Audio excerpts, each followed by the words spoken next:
Φαγητό με φίλοι.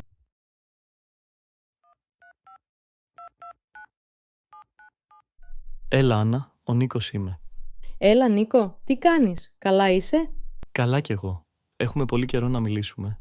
Ναι, αλήθεια, έχουμε από τα Χριστούγεννα. Περνάνε γρήγορα οι μέρες. Θέλεις να πάμε για φαγητό την Κυριακή το μεσημέρι? Να πούμε τα νέα μας. Ναι, πολύ ωραία ιδέα. Πού να πάμε? Δεν ξέρω, έχεις καμιά ιδέα?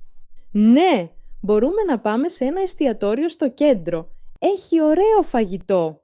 Ή μπορούμε να πάμε στην καφετέρια δίπλα από το σπίτι σου. Τι λες? Πάμε στο εστιατόριο καλύτερα. Ποια μέρα μπορείς? Τι λες για Κυριακή το μεσημέρι? Ναι, μια χαρά. Να πούμε κατά τις 2. Ναι, Κυριακή στις 2 το μεσημέρι είναι πολύ καλά. Τέλεια. Ανυπομονώ να ακούσω τα νέα σου. Έχω κι εγώ πολλά να σου πω.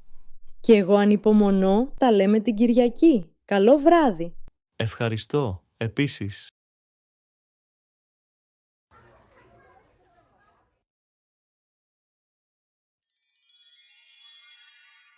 Quality Greek.